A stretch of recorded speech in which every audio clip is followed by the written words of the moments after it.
Bah, on vous a pas dit que les petits pois c'était tendance? Bah alors, pour seulement 1 euro, y a de quoi faire hein.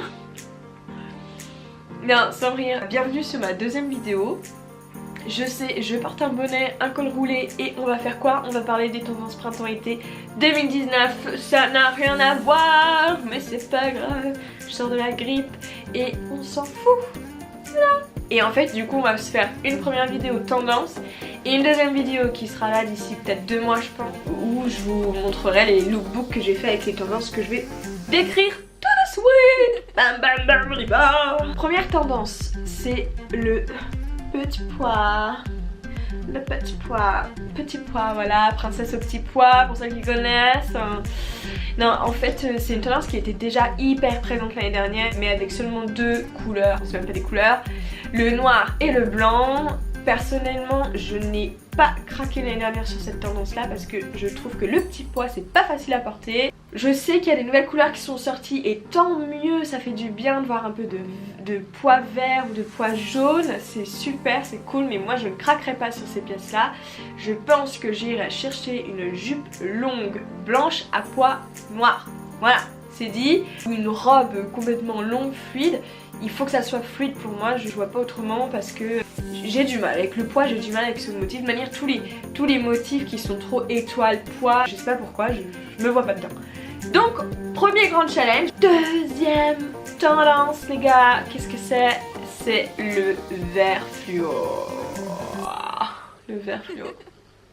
Oui, le vert fluo stabilo. Je trouve ça culotté et ultra cool pour l'été. Là tout de suite maintenant, j'ai du... Enfin moi personnellement je sais que je n'en porterai pas tout de suite. Mais par contre avoir un petit débardeur tout simple, vous savez les coupes toutes droites comme ça là, ça fait un super joli port de tête. Bam, vert fluo, bretelles fines, un jean mom, une paire de tennis et... Voilà, simple mais ultra efficace, c'est comme ça que je vois. Après il y a d'autres pièces qui sont ouf et si vous êtes fan de mode et fan de couleurs, mais allez-y à fond parce que ça fait du bien de voir des couleurs aussi flashy. Je sais qu'il y a pas mal de boots qui sont sortis fluo, donc je vous en mets là.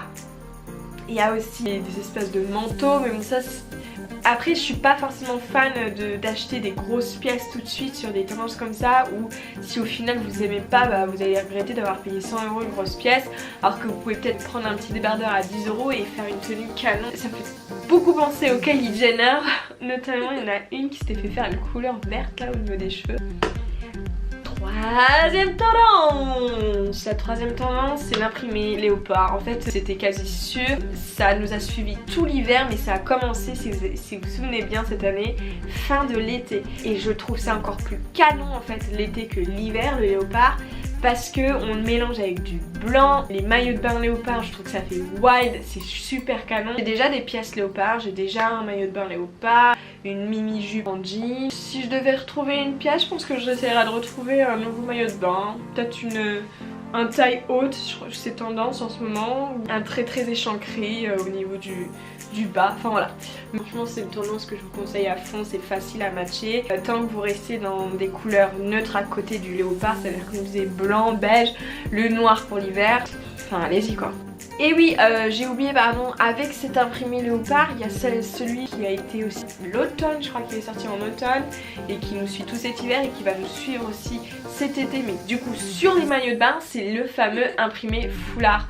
Et là pour le coup je trouve que ça peut pimper ton maillot de bain de ouf, ça peut le faire un maillot de bain très classe, donc allez-y vite, ça va partir. À mon avis les pièces qui vont sortir bientôt là, elles vont partir très vite et on va se retrouver comme d'habitude au moment de l'été sans maillot de bain, parce que c'est déjà les autres et qu'il n'y a déjà plus de modèles.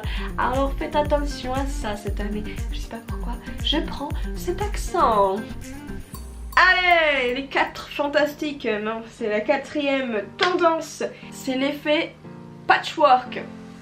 Alors on l'avait déjà un petit peu vu l'année dernière, j'avoue que ça fait très hippie chic, enfin même pas hippie chic, ça fait hippie, on pourrait dire bohème. Et en fait bah, j'aime bien, franchement j'aime bien. Après le truc c'est que je sais pas si je le porterai souvent. Je pense que j'attendrai vraiment l'été pour parce qu'au boulot je trouve ça pas ultra classe. Il y a le fameux quid de je dépense et je mets, ou je dépense et je mets qu'une fois. Donc moi c'est pas mon but, donc je sais pas, j'ai un petit doute, mais bon comme d'habitude des petites pièces, des petites pépites que je vous trouve, que je vous mets là. Sorry, il y a eu un petit problème de carte mémoire. Bon, et j'avais bien remarqué que ça faisait très joli ce bonnet. C'est un petit peu mieux comme ça. Bon bah du coup, la 5e tendance, les années 70-80, et c'est vrai que ça va être à blinde. Et on le voit déjà, c'est les pantalons pattes d'elfe. Oui les garçons, nous allons reprendre nos fameux pantalons pattes d'elfe que vous adorez. Non, c'est vrai qu'il y a beaucoup de garçons qui aiment pas trop ces tenues là. Bah, il faut savoir que c'est à la mode. Moi personnellement je trouve ça cool. Ça peut en plus vite faire une jolie silhouette de l'arrière, c'est-à-dire du popotin.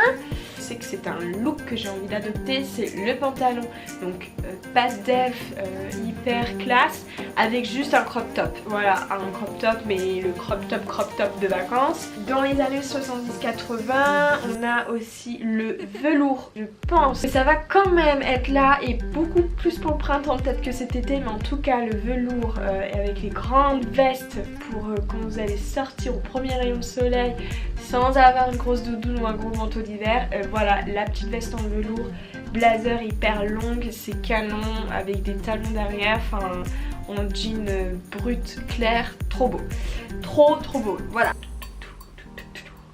On y est presque, il nous en reste plus que 4, donc la 6e c'est la saharienne. La saharienne. C'est vrai qu'en fait on l'avait déjà vu l'année dernière. Donc la saharienne c'est tout simplement la fameuse robe boutonnée avec des boutons en bois, un petit lacet pour nouer et les boutons nous vont jusqu'en bas de la robe. C'est c'est cool hein, ça fait safari, ça fait détente, c'est sympa, c'est facile à adopter. Donc allez-y, franchement les yeux fermés, c'est une tendance ultra simple par rapport au vert fluo que j'ai pu parler un petit peu avant, qui est un petit peu plus péchu. Là c'est plus facile et puis vous allez trouver quelque chose qui vous va, c'est sûr. Donc on y va, que ça soit chemise, saharienne et notamment dans des matières qui sont en lin l'été, c'est canon. 7e tendance victorienne comme on dit, c'est le 19e siècle. Ça ouais carrément j'adore les fameuses chemises qui vous savez sont un peu bustiers, les épaules un peu bouffant, crop top en dentelle blanche, enfin voilà, ou même un peu d'autres couleurs, mais ça c'est vraiment c'est ultra romantique. Je pense qu'on va voir débarquer ça à fond à Paris sur les influenceuses et instagrammeuses connues. Donc bah allez-y quoi, foncez maintenant, anticipez. Ensuite, pour aller encore plus vite, on y va à fond, on pédale. Et c'est quoi du coup cette tendance? Et bah le fameux caleçon de cycliste. Oui, cette tendance elle reste et va être encore plus à la mode. Je ne comprends pas. Il y a peu de femmes qui peuvent se permettre d'être dans cette tenue là. Tant mieux pour les instagrammeuses qui peuvent se faire du palpé roulé tout le temps et ainsi avoir zéro cellulite en mettant un caleçon ultra moulant. J'ai beaucoup de mal avec cette tendance. Je vais tenter de la prendre, de l'adopter. Pour ça je vais vraiment me mettre à fond au sport. Et il faut savoir que du coup ce cyclisme était de base un petit peu, c'était tout le temps les mêmes couleurs, beige, noir. Et là cette année c'est bon, ils l'ont utilisé avec le léopard pour les soirées, avec le crocodile. Enfin, pour moi c'est une tendance qui n'est pas accessible à tout le monde, malheureusement j'en suis la première désolée. Mais évitez de mettre ça quand vous êtes complexé, que vous avez trop de cellulite ou que vous êtes un petit peu trop enrobé, c'est pas beau. Enfin, c'est pas une mode qui est facile à mettre. Je suis très étonnée qu'elle ait résisté. On y croit. Et je vais essayer de vous prouver qu'on peut faire un truc ultra fashion, ultra cool. Et donc, le caleçon de cycliste passé en revoir le Tour de France, nous voilà avec la tendance du tie and dye. Ça par contre je trouve ça ultra cool parce que ça a un peu une connotation LGBT que j'adore d'ailleurs, parce que je trouve que c'est ultra chouette, c'est hippie, les couleurs sont fluo, toutes mélangées entre elles J'ai fait un atelier tie and dye l'année dernière aux États-Unis, ça m'a grave plu, j'ai encore les t-shirts. Donc j'espère pouvoir montrer comment faire votre propre t-shirt tie and dye et éviter de payer 40 € un truc de créateur, alors qu'en fait c'est ultra simple et c'est en plus le vôtre, enfin juste oufissime, génial. J'essaierai de faire ça dans ma salle de bain, mais du coup il va falloir attendre qu'il fasse beau pour que tout sèche bien. Mais c'est trop bien, ouais, cette tendance elle est... Alors elle est pas ultra mode, elle est pas ultra classe, faut se l'avouer, mais ça met de la bonne humeur. Vous mettez le t-shirt dans, encore une fois, un petit jean, un petit short en jean, tout ce que vous voulez, ça passe crème. Voilà, il n'y a pas de prise de tête avec ce truc là. En fait c'est la pièce, ça va devenir une pièce phare. Alors attention du coup de pas trop mélanger les motifs. Vous laissez juste ce haut là et après le reste couleur neutre ou jean brut et ça fera l'affaire. Voilà, dis donc, on est déjà à la dernière tendance. Et bah il s'agit de la tendance filet. L'année dernière, rappelez-vous, la mode nous a ramené en accessoire les sacs filets. Alors, moi j'en avais vu un super beau que je n'avais pas acheté parce que j'hésitais entre les sacs en osier et les sacs filets. Je pense que le sac en osier va revenir aussi très rapidement, mais le filet en fait va non seulement revenir en sac mais beaucoup en vêtements. Tout ce qui plage ou au-dessus de votre maillot de bain. Les pantalons justement pas de dive style 70 en filet, le t-shirt à manches longues en filet, et donc vous faites une tenue entière. C'est sûr que ça va exploser cette année encore plus.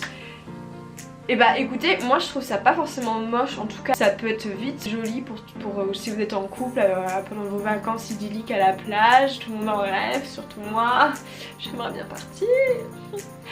Et bah ouais, cool, franchement cool pour prendre un petit mojito comme ça, traîner. Et je vous ai quand même réservé une petite surprise. Non, en fait, je vous avouerai que j'ai vu une tendance. Je vais vous mettre la photo tout de suite là. Il s'agit de porter, oui, une corde comme collier, avec un mousqueton. Alors, pour ceux qui me connaissent, qui savent que j'ai plein d'objets d'aventure dans mon appartement, et bah du coup je suis servie, voilà. Alors je peux, si vous voulez, on peut faire un atelier cordage pour faire les super colliers. Pour le coup, rien de plus simple, j'ai même pas besoin d'aller chez Zara pour acheter le collier avec un mousqueton, j'ai tout ce qu'il faut à la maison. Donc voilà, vous êtes au courant de ces dernières tendances. Sur ce, moi je vous dis à très vite pour de nouvelles aventures. N'hésitez pas à faire partager. Je sais qu'on n'a pas forcément envie, qu'en plus ça parle de mode comme tout le monde, mais il faut bien que je commence quelque part avant de me lancer sur des projets qui peuvent être un peu plus ouf. La prochaine vidéo, je la ferai, j'espère, en extérieur. C'était prévu de base, mais j'ai chopé la grippe comme vous avez pu le voir sur mes réseaux sociaux. Et si tu l'avais pas vu sur mes réseaux sociaux, c'est que tu ne me suis pas. Alors regarde ici et clique. Voilà. Je vous fais de gros bisous. Et je parle devant mes mains. Je vous fais de gros bisous la team. Et on se dit à très vite pour une nouvelle vidéo. C'est la deuxième vidéo. Non mais sincèrement, c'est trop cool comme vidéo, non?